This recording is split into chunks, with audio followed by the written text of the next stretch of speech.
స్వచ్ఛత అంటే నందిని. నందిని పాలు మరియు పెరుగు.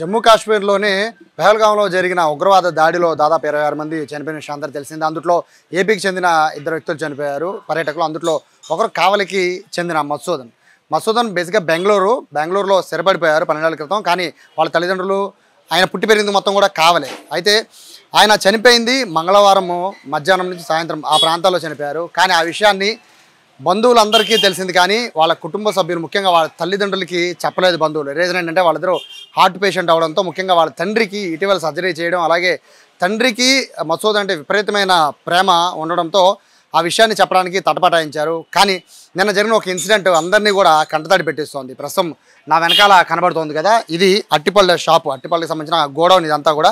ఇది మధుసూదన్ తండ్రి ఈ గోడౌన్ని నిర్వహిస్తూ ఉన్నారు. ఈ చుట్టుపక్కల ఉన్న 2-3 షాప్స్ అన్నీ కూడా మధుసూదన్ సంబంధించిన తండ్రి గారి షాప్సే ఇవన్నీ కూడా.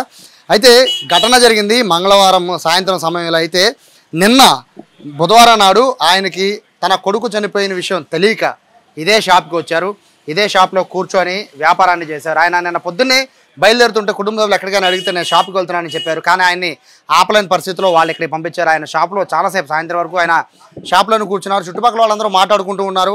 మధుసూదన్ అంటే చనిపోయిన 26 మందిలో నెల్లూరు చెందిన వాళ్ళు కూడా ఉన్నారంట. అంటే ఆయన మధుసూదన్ అంటే ఎవరో మధుసూదన్ అనుకున్నారు తప్ప తన కొడుకేని ఆయన గమనించలేకపోయారు. రీజన్ ఏంటి అంటే వాళ్ళు వెళ్లే ముందు మధుసూదన్ అంటే ఎవరైతే అట్టుపల్లి వ్యాపారం చేస్తున్నారో వాళ్ళకి అతని కొడుకు, కోడలు, పిల్లలు అందరూ, మనవాళ్ళు అందరూ కూడా చెప్పి ఇక్కడి నుంచి వెళ్ళారు. అంటే ఇదే కావాలి నుంచి వాళ్ళు బెంగళూరు వెళ్ళి, బెంగళూరు నుంచి వాళ్ళు జమ్మూ కాశ్మీర్ వెళ్ళిన పరిస్థితి. సో మసూదన్ అంటే ఎవరై ఉంటారు, చాలామంది మసూదన్ ఉంటారు. అందులో నా బిడ్డ ఎందుకు అయి ఉంటాడేమో అనుకున్నాడేమో, కానీ సాయంత్రం దాకా ఇక్కడే ఉన్నారు.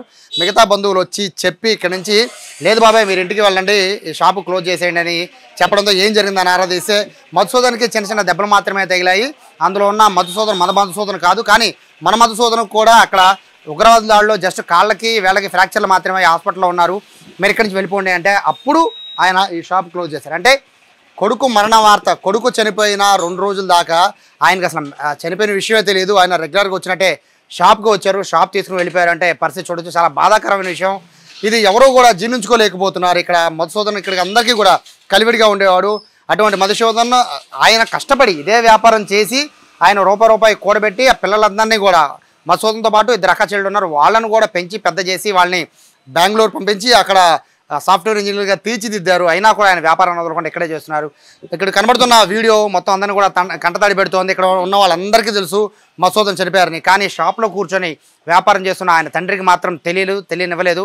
బట్ ఉదయం ఏదైతే మధుసూదన్ మృతదేహాన్ని తీసుకొస్తున్న సమయంలో ఆ రోజు అర్ధరాత్రి పూట మాత్రం విషయం చెప్పడం జరిగింది. అది కూడా బంధువులంతా కూడా చాలా అంటే చెప్పడానికి తటపాటాయిస్తున్న నేపథ్యంలో కూతుళ్ళు చెప్పడం జరిగింది. ఇలా గాయాల పాలయ్యాడు, గాయాలపై చనిపోయాడని చెప్పడం జరిగింది. నిన్న రాత్రి నుంచి ఆయన వేదన అయితే అరణ్య రోదనైనా చెప్పాలి. ఆయన ఏడుస్తుంటే మొత్తం అందరూ కూడా ఉన్న చుట్టుపక్కల వాళ్ళందరూ కూడా స్థానికులందరూ కూడా ఏడు చేస్తున్న పరిస్థితి కనబడుతుంది.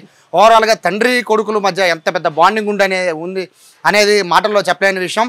తన కొడుకు చనిపోయినా కూడా చనిపోయిన విషయం తెలియక అతను వచ్చి వ్యాపారం చేసిన వీడియో మొత్తం అంతా సోషల్ మీడియాలో హల్చల్ అవుతుంది. ప్రస్తుతానికైతే మృతదేహానికి పోస్ట్ మార్టం నిర్వహించి నేరుగా చెన్నైకి తీసుకొచ్చారు. స్పెషల్ ఫ్లైట్లో చెన్నై నుంచి కావల్లోని ఉన్న మధుసూదన్ సొంత ఇంటికి, అంటే వ్యాపారం చేస్తున్న మధుసూదన్ నాన్నగారి ఇంటికి తీసుకొచ్చారు. సాయంత్రము బెరల్ గ్రౌండ్లో ఇక్కడ అంత్యక్రియలు జరుగుతాయి. అది కూడా అధికారిక లాంఛనాలతో చేస్తున్నారని చెప్తారు. మొత్తం మీద హృదయ విదారకంగా మొత్తం కావాలంతా మారిపోయింది. ముష్కరులు అనేది ఖచ్చితంగా కఠినంగా శిక్షించాలని అయితే మొత్తం ఇక్కడ ఉన్న వాళ్ళందరూ కూడా డిమాండ్ చేసిన పరిస్థితి కనబడుతుంది. కెమెరా పర్సన్ కృష్ణతో సాయి, సుమన్ టీవీ, కావల్ నుంచి.